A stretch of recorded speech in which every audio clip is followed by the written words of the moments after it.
Hey everyone, and welcome. I am absolutely thrilled to have all our newly hired AR associates and medical billing trainees joining us today. We're diving right into part 6 of our professional training course.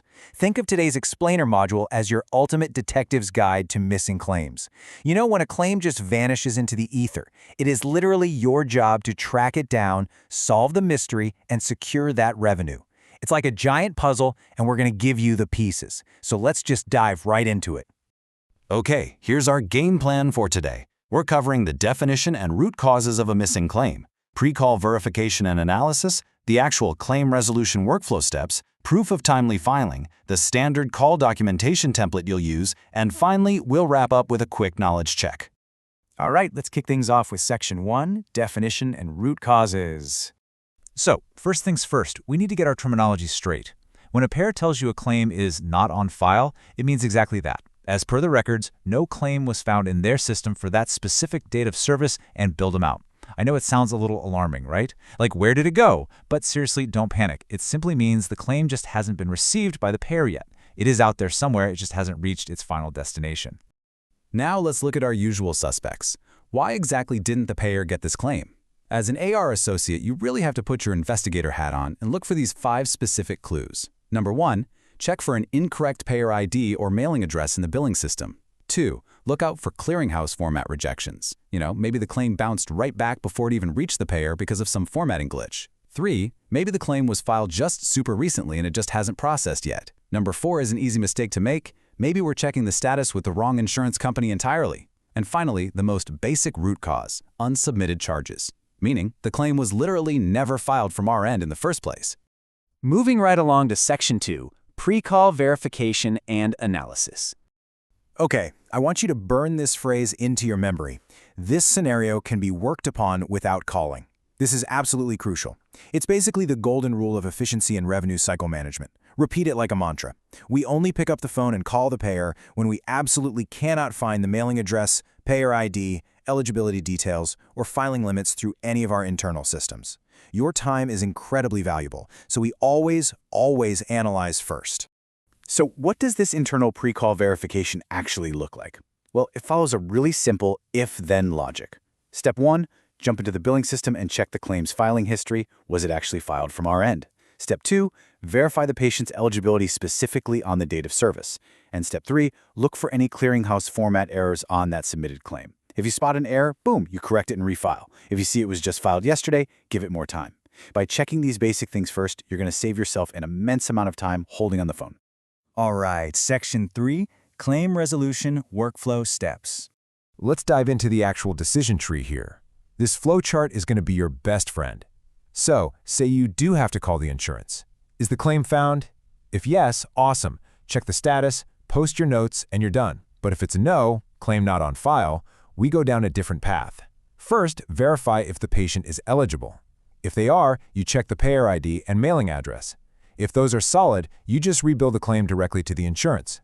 See, it's a super logical step-by-step elimination process that takes all the guesswork completely out of your day. Now let's zoom in on that eligibility step for a second, because handling active versus terminated coverage is a little different. If the patient had active coverage on the date of service, you're on easy street. Just verify you have the correct payer ID or mailing address and rebill the claims straight to that payer. But, and this is a big but, if the coverage was terminated on the date of service, you've got to pivot. You need to go back into the billing system and check if the patient has alternative active insurance. If you find one, verify their eligibility for that specific date and rebuild the whole thing to the new payer instead.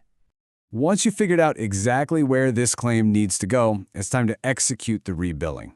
Step 1 is usually pretty standard. Just rebuild the claim electronically to the correct payer ID. Simple. However, Step 2 is a real game changer. If you're creeping up on the timely filing limit, electronic submission might not be your safest bet. You might literally need to manually mail or fax that claim to ensure it gets recorded before the clock runs out. And that brings us to Step 3. Anytime you have to mail or fax a claim because of a looming deadline, you absolutely must include your proof of timely filing. Which brings us right into Section 4, Proof of Timely Filing. Let's define these real quick. Timely filing limits, or TFL, is the very strict deadline set by a payer for submitting a claim. Miss that deadline and the claim gets denied for untimely filing. And honestly, that just means lost revenue for the healthcare provider, which we do not want. POTFL stands for Proof of Timely Filing. These are the acceptable documents that act as your proof to show the payer, hey, we actually did try to submit this before the deadline expired, which allows you to appeal the denial. Without hard evidence, you're out of luck. So what exactly counts as this hard evidence? Payers definitely won't just take your word for it, for sure. Acceptable documents for POTFL include things like EDI acceptance reports straight from the clearinghouse. This literally proves the digital file was sent and received successfully on a specific date. Or certified mail receipts showing delivery if you had to go the physical route. And finally, previous explanation of benefits, or EOBs. Like if the claim was originally billed to the wrong insurance company by mistake within the deadline, you can use that incorrect payer's EOB as proof that you at least attempted to file it on time. All right, Section 5, Standard Call Documentation Template. Okay, to keep things consistent across the entire revenue cycle team, you absolutely must stick to our standardized caller note format whenever you hit a claim not on file scenario. You'll use this exact template to document your resolution. You'll log the date, the generic payer name you contacted, the specific rep's name, and you'll explicitly list the claim status as claim not on file. Then drop in the date of service, the billed amount, the exact action taken, like whether you verified eligibility, rebilled to the correct payer ID, or mailed it with POTFL. Finally, include your call reference number and your next follow-up date or time frame. Adhering to this template is basically ensuring that anyone who picks up this account after you knows the whole shebang, what happened, who you talked to, and what comes next. Let's wrap this up with Section 6, Knowledge Check. Let's see what's stuck. All right, question 1. Think back to our pre-call verification phase earlier. According to the golden rule of RCM efficiency, what should an AR associate attempt to do before picking up the phone to call a payer about a missing claim? Moving on to question 2. Looking at our decision tree, if a patient's insurance is found to be terminated on the date of service, what is the immediate next step in your workflow? Remember, this is where we have to pivot. And question 3. Think about securing that hard evidence. Which of the following is considered an acceptable document for proof of timely filing, or POTFL, when you're appealing to a payer for a missed deadline? Okay, let's run through the answer key real quick. For question 1, before calling, you must complete your internal verification and analysis first right in the billing system. For question 2, if coverage is terminated, your immediate next step is to hit the billing system and check for alternative active insurance. And for question 3, acceptable hard evidence for POTFL includes EDI acceptance reports from the clearinghouse or certified mail receipts. If you nailed all 3, huge congratulations on mastering this part of your investigation training. I want to leave you with one final thought to ponder. What will be your absolute first step the next time a claim goes missing? Are you going to instinctively grab the phone, or are you going to use this analytical framework to investigate the root cause internally first?